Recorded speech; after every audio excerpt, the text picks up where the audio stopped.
유익합니다. 아멘. 성경에서 말하는 그리스도인의 정상적인 생활은 어떤 생활일까요?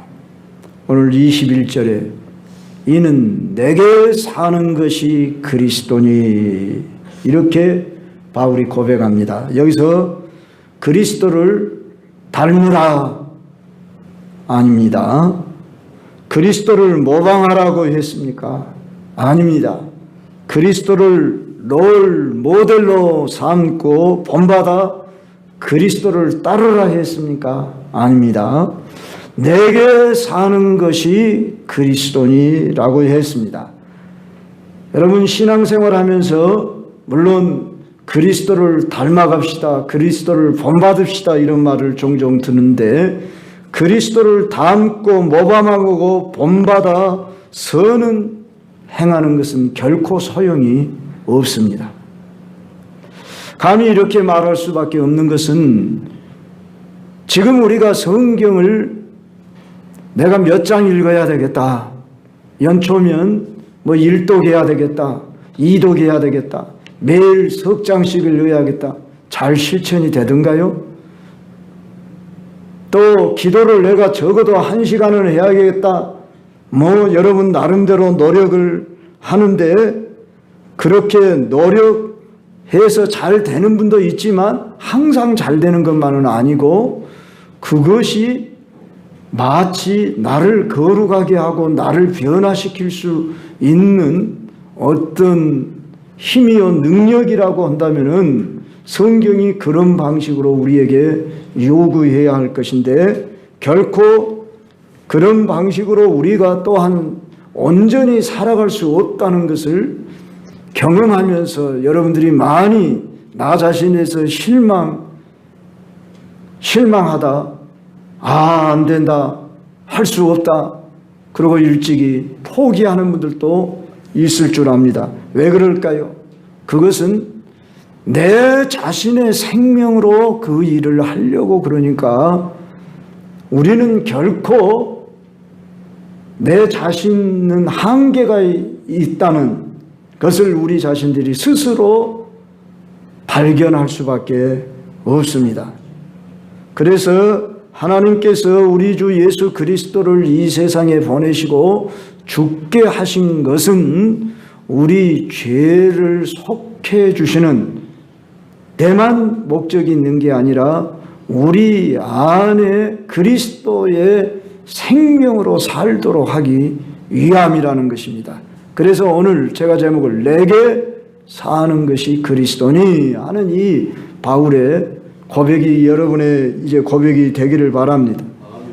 우리는 사람이기 때문에 짐승과 다른 것을 압니다. 짐승이 우리를 닮는다고 한번 해보십시오. 짐승 중에서 우리 사람의 모양과 그래도 많이 흡사한 것이 원숭이와 침팬지라고 합니다. 원숭이를 훈련합니다. 사람이 옷 입는 것을 원숭이로 하여금 배우게 하고, 사람처럼 밥을 먹게 하고, 또한 운동하는 것을 배우게 한다고 한다면 얼마나 힘들겠습니까? 한계가 있습니다. 조련사에 의해서 원숭이가 사람 흉내를 낼 뿐이지 결코 사람의 인격을 갖출 수 없다는 것과 마찬가지이듯이, 우리가 하나님처럼 되려고 노력을 하며 애써가지고 하나님에 이르려고 하는 이것은 하나님이 우리에게 처음부터 가르치지 않았습니다. 그런데 인간들은 대단히 지혜가 뛰어난다고 생각을 하면서 우리도 하나님과 같이 될 수 있다고 생각을 하고, 도덕, 윤리 수준이 뛰어난 그런 성자라는 수준에 나아간 사람들을 종종 부러워하고 수양에 이르게 하고, 심지어 수도원에 들어가서 평생을 자기를 정결케 하고 변화된 그런 사람으로 극기하며 살아가는 것이 성경이 말하는 가르침이 아닙니다. 그런데 이런 방식으로 가르치는 종교가 바로 불교를 비롯한 이런 자력 종교의 모든 행위들입니다. 이걸 가르쳐서 율법적인 삶이라 말합니다. 그런데 오늘 어찌된 일인지 그리스도인들 교회 안에서 이런 율법적인 태도를 가지고 열심히 살려고 자기를 그렇게 나는 이렇게 내 자신이 노력해서 수고해서 내 자신을 이뤘다고 은근히 자랑하는 마치 바리새인적인 이런 그리스도인들이 될 수가 있습니다. 우리 자신도 자칫 잘못하면 이러한 잘못에 빠지기 쉽고 내 자신을 속일 수도 있습니다. 가령 5살 먹은 아이에게 너 100근짜리 어떤 짐을 지라 한다면 그것처럼 가혹한 일이 어디 있겠습니까? 더 나아가서 5살 먹은 아이에게 1000근의 너는 짐을 지게 한다면 그건 잔인한 일입니다. 오늘 우리 그리스도인들이 십계명을 비롯해서 율법에는 613가지의 조목이 있는데 그걸 하나씩 들먹이면서 그걸 지켜라, 지켜서 구원을 얻어라 했다고 한다면은 이룰 수 없는데 유대인들은 그렇게 하고 있다고 자기 자신들을 포장했습니다. 그래서 예수님이 이 땅에 오셔서 바리새인과 서기관들을 향하여 이 독사의 새끼들아, 이 해칠한 무덤이여, 이렇게 예수님이 신랄하게 비판했습니다. 어떤 율법사가 예수님에게 와서 시험을 하여 물었습니다. 선생님, 율법 중에서 어느 계명이 큽니까? 그럴 때 예수님께서 다만 이렇게 말씀했습니다. 첫째는 네 마음을 다하고 뜻을 다하고 힘을 다하여 주 너의 하나님을 사랑하라. 이것이 크고 첫째 되는 계명이요. 둘째도 이와 같으니, 둘째도 첫째와 같으니 내 이웃을 내 몸과 같이 사랑하라. 이것이 율법이요 선지자의 강령이니라. 613가지 요약하면 10계명의 계명이 있는데 그 계명을 우리 예수님은 사랑의 계명으로 요약했다고 말입니다. 하나님 사랑, 이웃 사랑으로 말씀하셨다고 말입니다. 그런데 물론 우리가 하나님을 마음을 다하고 성품을 다하고 목숨을 다하고 힘을 다해서 우리가 사랑할 수 있습니까? 또 내 이웃을 내 몸같이 사랑할 수 있습니까? 이것도 우리는 지킬 수 없습니다 하는 것이 맞습니다. 그런데 왜 지키라고 했습니까? 그렇게 물었겠죠. 그럴세 여기에 대한 답이 오늘 본문에 있습니다. 이는 내게 사는 것이 그리스도니. 내가 그리스도를 밖에 두고 그리스도를 닮아서 그리스도를 모방해서 내 자신이 이루어 가려고 한다면 우리는 마치 시지푸스의 신화 이야기가 생각납니다. 시지푸스는 제우스와 하데스를 속인 죄로 바위를 산 정상까지 이렇게 밀어 올리면 그 정상에 그 큰 바위가 닿을만 하면 또다시 굴러 떨어집니다. 그래서 시지푸스는 무한하게 이 일을 반복해야만 했습니다.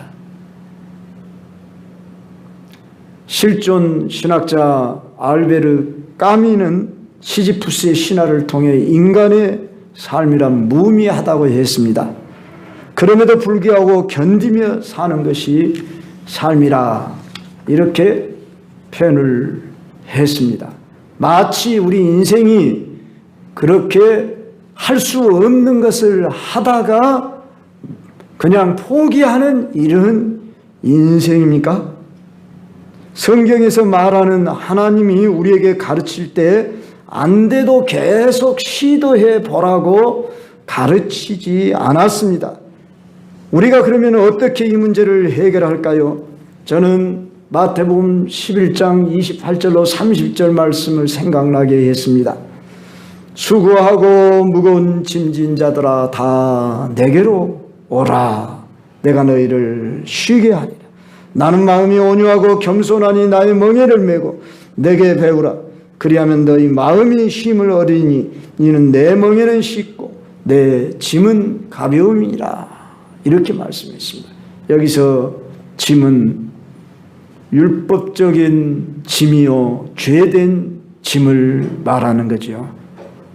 우리들이 그리스도인으로서 어떻게 하면 죄를 좀 안 짓고 그렇게 경건하게 의롭게 그렇게 좀 살 수 없을까 노력해보지만 안 되는 나, 그 짐을 물론 될 때도 있지만 안 되는 경우가 우리는 또 있음을 발견하고 실망하는 그런 경우들이 많습니다. 그럴 때 거기에 대한 답은 뭡니까? 내게 오라. 내 짐을 내게 맡겨라. 그러면 내가 너희에게 쉼, 안식을 주리라 했는데 저는 그 답이 너 자신의 생명으로 하지 말고 내게 사는 것이 그리스도니, 이 단어가 여러분들에게도 무엇을 의미하는지를 깊이 묵상하며 또한 오늘 말씀을 통해 이 말씀이 여러분에게 실제 그리스도가 사시게 하는 이런 삶이 되기를 바랍니다. 신앙생활이란 그리스도가 내 안에 사셔서 살아가는 것이 그리스도인의 생활입니다. 여기에 비결이 있는데 많은 경우에 그리스도를 밖에 두고 그리스도를 바라보고 본받고 흠모하며 따라가서는 절대 안 됩니다. 예수님은 4대 성인 중에 한 분이 아닙니다. 그분은 우리 죄값을 위하여 죽으신 것은 그리스도의 생명으로 살게 하시려고 주님이 나의 죄짐을 던지시고 주님이 내 안에 들어오셔서 사시게 된 것입니다. 그리스도인이라 그리스도가 내 안에 사는 사람이 그리스도입니다. 그리스도의 생명이 실제로 여러분 안에 오셨습니다. 영접하는 자, 곧 그 이름을 믿는 자들에게는 하나님의 자녀가 되는 권세를 주셨다고 그랬습니다. 이는 혈통으로나 육정으로나 사람의 뜻으로 나지 아니하고 오직 하나님께로서 난 자들, 물과 성령으로 나지 아니하면은 이제 하나님의 사람이 아닙니다. 하나님의 사람이란 말은 예수 생명, 또 다르게 표현하면 성령님이 여러분 안에 들어와셔서 여러분 안에서 사시기 위하여서 오신 분입니다. 이것을 아시고 이것을 여러분이 깨달으며 성령과 어떻게 하면 동행하며 성령님이 사시느냐. 오늘의 여기 말씀이 하면은 그리스도가 여러분 안에 사시게 할 것이냐. 바울은 그러기 때문에 그리스도가 산다면 죽는 것도 유익함이라 이렇게 고백한 것입니다. 새벽기도 나오신 분들은 지금 여기 음악이 틀어지는데 제가 같은 곡을 계속 지금 며칠째 틀었습니다. 이 곡이 무슨 내용이냐 그러면 바로 오호라 나는 공고한 사람이로다. 누가 이 사망의 몸에서 나를 건져내랴. 이는 내게 사는 것이 그리스도니 죽는 것도 유익함이라. 물론 저도 이 곡을 알지 못합니다. 그러나 가사가 그런 가사로 뜹니다. 그러면서 빵빠레가 때로는 빵 울리면서 노래가 그런 식으로 되어 있는 걸 보고 제게 이 가사 말씀이 어쩌면 이 사순절 기간에 가사와 그 곡이 좋아서 곡을 계속 반복해서 띄우고 있습니다. 성도 여러분, 우리 그리스도인으로 산다는 것은 그리스도가 내 안에 사시는 사람이다.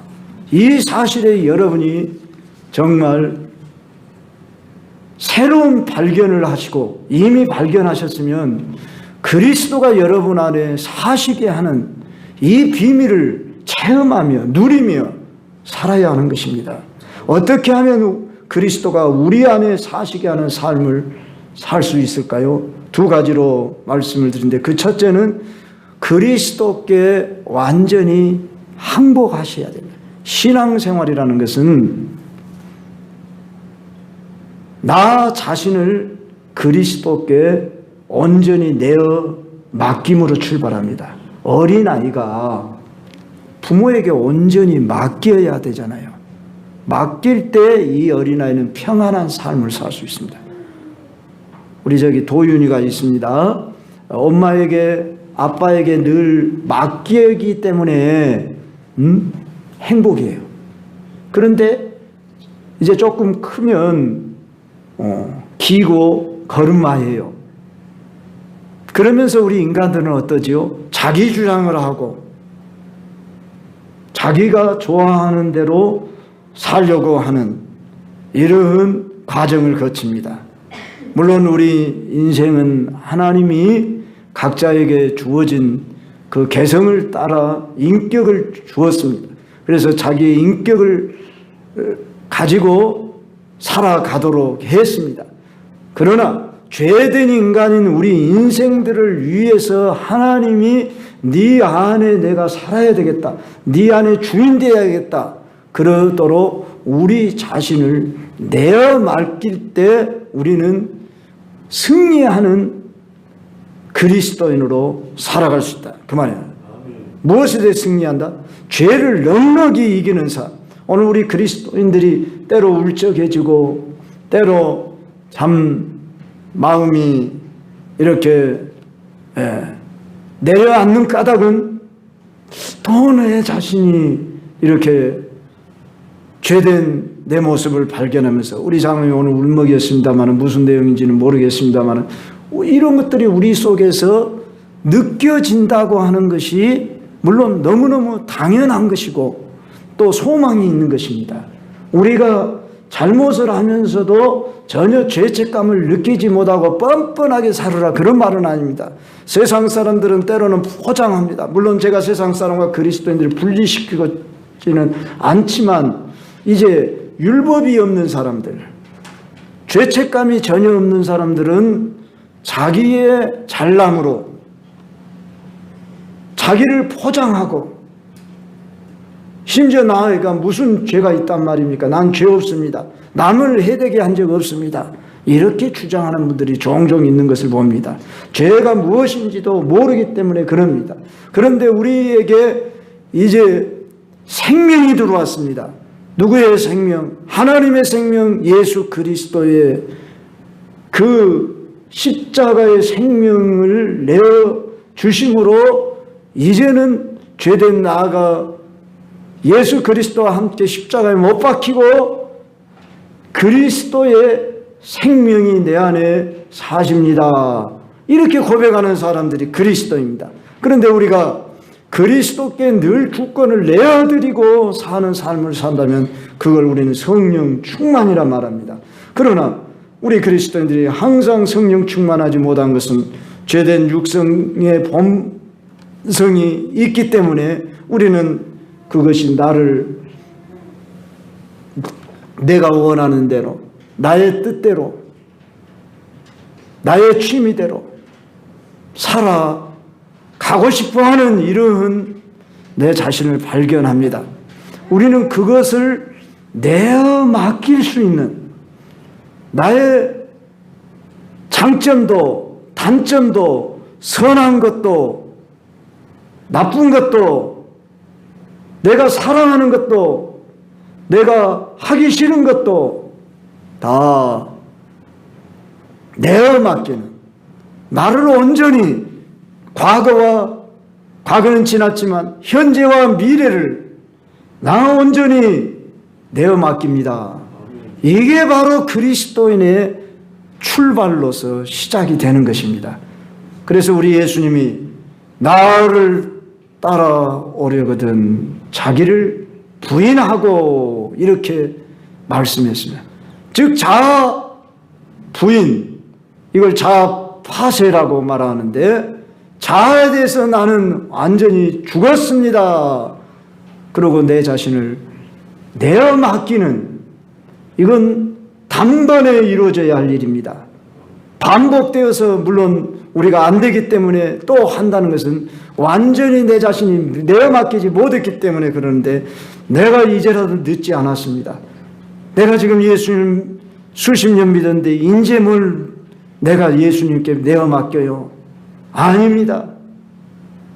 여러분, 늦었다고 할 때가 가장 빠른 때라고 말씀했듯이 오늘 이 순간 나는 온전히 주님 앞에 내 자신을 다 내어 맡기고 주님이 나의 주인 되셔서 나를 다스려 주소서, 이렇게 출발하시길 바랍니다. 하나님과 이스라엘과의 관계를 토기장이와 진흙과의 관계로 에레미야 18장에서 말씀했는데, 이스라엘 족속아, 이 토기장이가 하는 것 같이 내가 능히 너희에게 행하지 못하겠느냐? 이스라엘 족속아, 진흙이 토기장이의 손에 있음 같이 너희가 내 손에 있느니라. 여러분, 토기장이가 진흙을 가지고 동그란 그릇을 만들 수도 있고 길쭉한 그릇을 만들 수도 있고 귀한 그릇을 만들 수도 있고 천한 그릇을 만들 수도 있고, 그릇을 만들다 마음에 안 들으면 깨트려 버릴 수도 있듯이 주님, 나는 주님의 손에 들려있는 진흙에 불과합니다.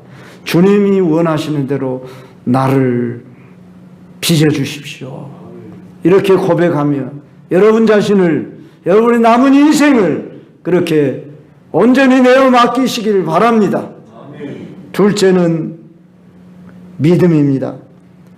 이미 항복함으로 내 자신의 모든 것을 온전히 맡겼다면 이제부터 하나님께서 나의 사랑하는 것과 원치 않은 것과 할 수 없는 것으로부터 나를 구원하실 수도 있음을 믿어야 합니다. 맡기기는 했는데 내가 믿지 못한다 그러면 불안할 것입니다. 이제 죽은 자와 같이 되고 말 것입니다.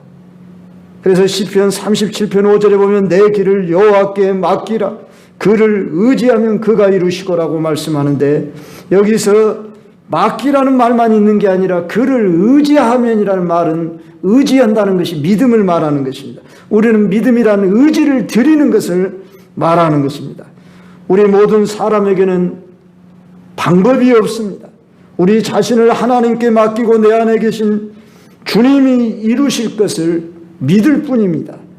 맡김과 믿음이 서로 연결될 때에 그리스도인이 승리하는, 이기는 삶을 살 수 있습니다. 우리 모두 어떻게 하면 그리스도인의 정상적인 생활, 이기는 삶을 살 것인가? 여기에 대한 여러분이 의문표를 두시고 오늘 여기 두 가지 사실을 꼭 기억하셔야 합니다. 나는 예수님을 믿으면서 온전히 내어 맡겼는가? 90%만 맡겼는가? 심지어 99%는 맡겼는데 1%는 내가 하겠다. 그 마지막 그것까지도 내가 내어 맡기고, 자, 내어는 맡겼는데 주님이 하시리라는 믿음이 없다면 불안해서 맡기지 못할 것이고, 자, 나 맡겼다는데 믿지 못하면 그건 죽은 시체와 같이 되고 말 것입니다. 그렇기 때문에 우리는 믿어야 하는 것입니다. 주님이 하시리라. 나는 주님의 손에 들려져 있는 진흙과 같은, 주님이 어떤 그릇으로 만드든지 상관없다. 주님이 쓰시기 원하는 대로 만들어 주옵소서. 천한 그릇 만들어도 상관없습니다. 여러분 가정 안에 갖가지 그릇들이 있습니다. 귀한 손님에게만 대접하기 위해 모셔놓은 그 그릇. 자, 그 그릇만 귀합니까? 사용되는 그릇이 중요한 것입니다. 날마다 밥그릇, 국그릇 여러분 씻어서 드십니다. 그러죠? 그래서 깨끗한 그릇이 되면 주님이 쓰시기에 합당하다 그랬습니다. 주님, 나를 깨끗하게 해주셔서 이미 예수 피로 우리를 정결하게 하셨으며 주님이 마음껏 쓰실 수 있도록 우리가 내어 맡기기만 하면은 거기에 내가 믿음을 실어만 드리면 맡겼다고 다 되는 것이 아니라 주님은 우리의 의지를 존중합니다. 우리의 인격을 존중합니다. 하나님은 우리를 인격적인 존재로 만드셨기 때문에 우리를 기계로 만들지 않았기 때문에 주님이 마음대로 우리를 조종하시고 쓰시는 분이 아닙니다. 저 어린아이도 이제 조그만 나이 먹으면 자기의 주장을 합니다. 그걸 존중해줘야 하는 것이죠. 인격으로 대해줘야 하는 것이죠. 유치원에서는 유치원의 대우를 받고 초등학교 때는 초등학교, 대학생은 대학생의 이런 대우가 다르듯이 하나님은 우리를 매우 인격자로 대하신다는 것입니다. 그래서 예수님이 밖에서 문을 두드리면서 우리에게 문을 열기까지 강제로 문을 뜯고 들어오시는 분이 아니시다는 것입니다. 내가 문 밖에 서서 두드리니 누구든지 내 음성을 듣고 문을 열면 내가 그에게로 들어가 그로 더불어 먹고 그는 나로 더불어 먹으리라. 성령님이 우리 안에 계십니다. 예수님이 우리 안에 계십니다. 계시는데 여러분들이 주님 앞에 맡기고 여러분 자신들이 믿음으로 의지를 들여 행동에 옮기셔야 됩니다. 오늘 또 주일날이라고 하는 것을 여러분이 기억하시고 믿음을 가졌기 때문에 이 자리에 나온 것입니다. 오늘 나올 것이냐 말 것이냐는 여러분의 선택에 있는 것이지 주님이 강제적으로 완전히 여러분을 나오게 하는 것이 아니라고 말입니다. 내 삶을 맡겼습니다. 그럼 가만히 있으면 된다는 말이 아닙니다. 맡겼다 말은 주님의 뜻대로 내가 움직이겠다는 것입니다. 행동하겠다는 것입니다.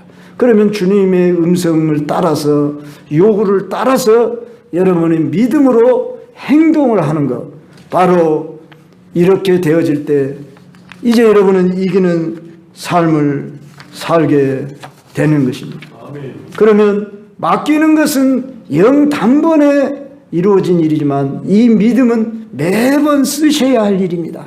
여러분들이 의지를 가지고 맡겼기 때문에 주님이 요구한 대로 순종해서 내 자신을 의의 무기로 들을 것인가 불의의 무기로 들을 것인가는 여러분의 선택에 달렸다, 그런 말씀입니다.